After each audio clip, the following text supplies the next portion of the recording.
Here's what I love about the way that God presents himself to Moses. Number one, he meets him exactly where he's at. He is just a shepherd of a flock. That's where he starts. He meets him right there. And then right out of the gate, he tells Moses about who he is. Now, do you remember over these last couple of weeks, we have been talking about the power of identity, and that abundance is based in the core foundational principle around, I know who I am because I know who God is. Isn't that ironic that that's exactly how God presents himself to Moses? I am, he says, right out of the gate, I am. Then he says, so now go. Go. Remember, we talked about last week too, the power of going. That God actually is going to say to us, hey, I don't only just want you to know who I am and who you are in me. I have a job for you. And so already he's starting to tell Moses right at the gate that he's got a job. He's got a job for him. And I want you to go. Once you believe in God, right? Remember, once we become a believer, all of a sudden this now means we're in full-time ministry. Full-time ministry isn't something that is a vocation. Full-time ministry is something that we as believers all get to share in. And he is basically saying this to Moses, go. Then Moses does what all of us do. Let's look at verse 11. It says, but Moses says to God, who am I that I should go to Pharaoh and bring the Israelites out of Egypt? How many of you, like Moses, downplay what God wants to do in and through you because of who you see yourself as? Good news, you're not alone. Right? Moses himself, and we know what Moses goes on to do. But Moses is even presented with this place of insecurity and inadequacy and lack of self-worth. And even though God himself is now speaking to him, Moses has this way of doing what all of us do, which is just downplaying the purposes of God because of who he sees himself as. God restores his perspective, though, in verse 12, and he says that God says, I will be with you, and this will be the sign to you that it is I who have sent you. When you have brought the people out of Egypt, you will worship God on this mountain. Moses says to God, suppose I go to the Israelites and say to them, the God of your father has sent me to you, and they ask me, what is his name? Then what should I tell them? Like, if I was God, I'd be like, Moses, I already told you who I am. But yet God has just this unique way of telling Moses yet again. In verse 14, God said to Moses, I am who I am. This is what you were to say to the Israelites. I am has sent me to you. God also said to Moses, say to the Israelites, the Lord, the God of your fathers, the God of Abraham, the God of Isaac, and the God of Jacob has sent me to you. This is my name forever, the name you shall call me from generation to generation. What does God do first to Moses here? Number one, he gives Moses a job. He gives Moses a job that he says, hey, I want you to go and I want you to take my people out of captivity. It's the same thing that God does to Adam and Eve. He says, I want you to care for all of the land. I want you to steward all that I have created. I've called you to do that, right? But then what he does is he establishes his identity to Moses, just like he established his identity to Adam and Eve. And he says, hey, by the way, you're going to need to know that as you go, I am who I am. Some of you need to write this down at the very top of your notes, because when God is going to call you out and he's going to take you from where you are to where you're going to be, when he's going to take you out of captivity and he's going to put you in the promised land, right? When he's going to blow your mind and have you do something that's just, I don't know, out of the boat of your comfort, you're going to need to refer back to who you serve. And that God, I'm here to remind you today, is I am. He is the great I am. That encompasses, I don't know, everything. And some of us forget that. We forget that he's not just our comforter. He's not just our guide. He's not just the one who provides. He's not just our beginning and our end and our Alpha and Omega. He is the great I am. I am. So he establishes that Moses has a job, but then as he sends him to go, he starts to identify with Moses that, hey, I need you to know that I am who I am. So what he's done then is he started to go, okay, Moses, by the way, you have a job. You are now my employee, and I am your employer. I am the boss here. Some of you today need to be reminded, you've got a boss, and his name is God. You have a boss. You have someone who you might be, right, the lead in this show, but he's your director, right? And some of us forget that, man, when God calls me to it, that means now I get to work for him, and the great I am is my boss. Basically what he's saying to Moses, right? So we now know, just like Moses, that we also have a job to do, and we are on mission. Remember when we started talking about authority last week, we started to position our hands and our heart to say, God, I am now on a mission for you. I'm going to go to the ends of the earth. And now I need to remember, just like Moses, that the great I am is my boss. And the great I am is sending me on a mission. So my question to you today is, what is your job? What is your job? God's given us all a job.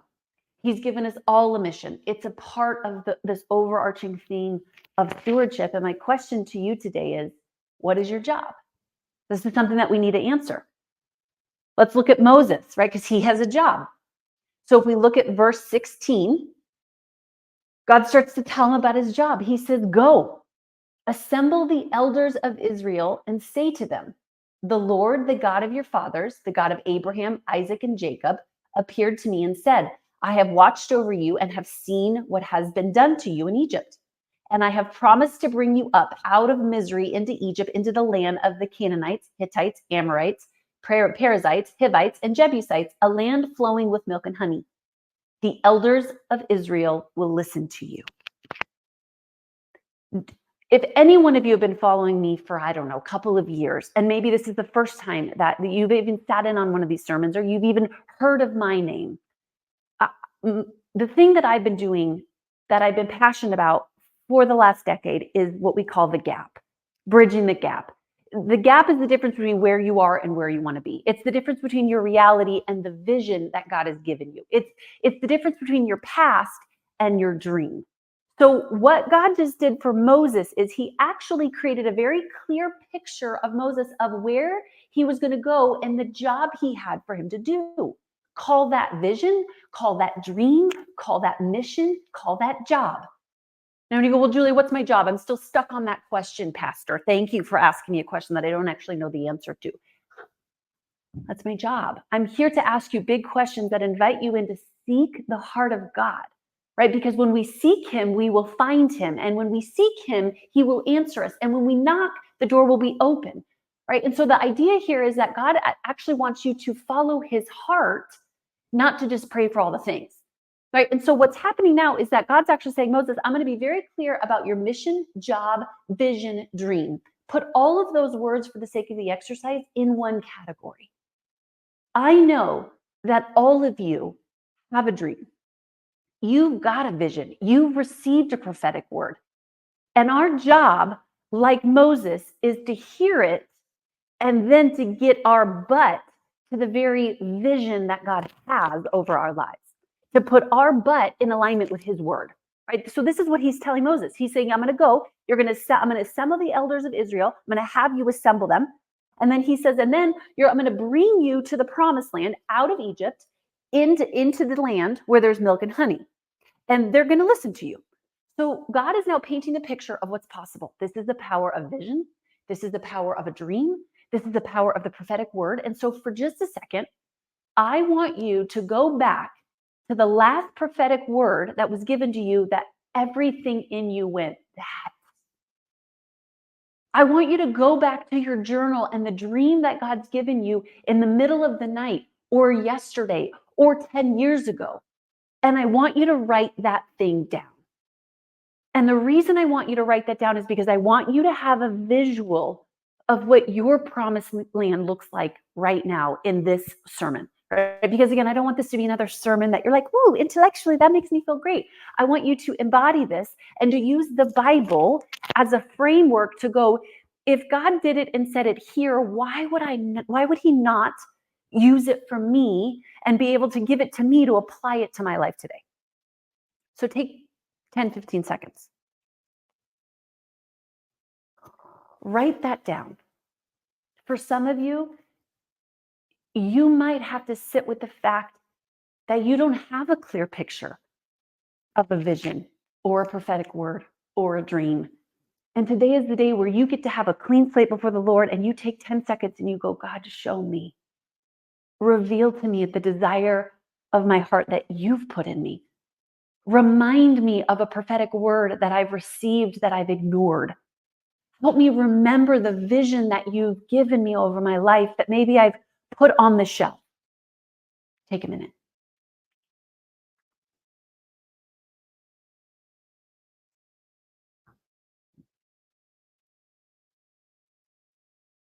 Okay.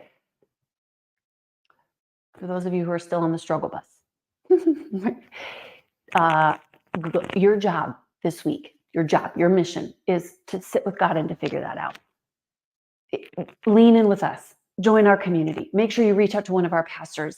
Say, I need help. I don't actually know the vision and the dream that God's given me. That's why we're here. That's why Dream Church exists, because this is so important to us. But for some of you, you might need to go back to your journals, back to the words, back to the prophetic visions. You need to go back and you need to pull that out. But for those of you, we'll just say, let's run with it, okay? So now you've got that. Okay, so then let's dive back in. So now we're looking at Exodus 4, right? So we're on this journey with Moses, right? So now God is telling him, okay, you're going to go. Here's your job. Here's your mission. Here's the clarity of what it's going to look like. And then here's where we see Moses, good old Moses, Exodus 4. Moses answers, this is right out of verse 1. What if they do not believe me or listen to me and say, the Lord did not appear to you? You're like, Moses, oh my gosh.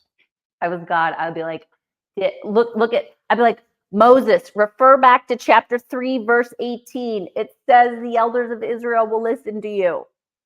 But thank goodness for Moses, because at least he's an example that we're not the only crazy ones. Like Moses is literally like, but what if they don't believe me, God?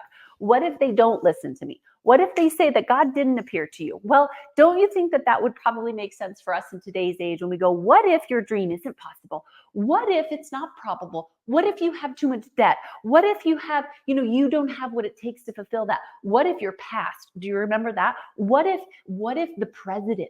What if the stats? Same thing.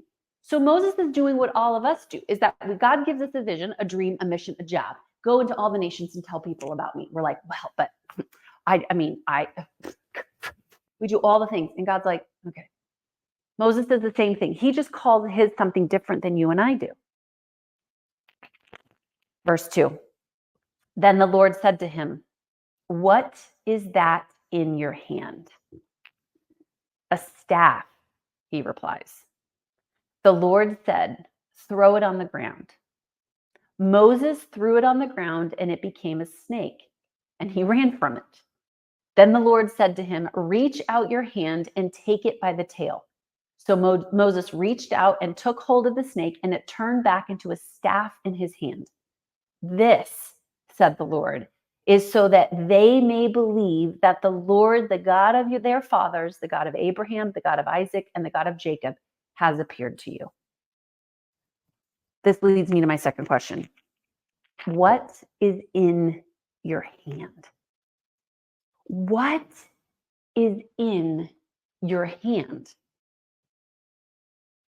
For Moses, it's a rod. Rod represents authority. So my question to you today is, what is in your hand that is representing the authority that God has given you? Remember last week? And if you didn't listen to last week, do that. And if you're like, I don't remember, listen again.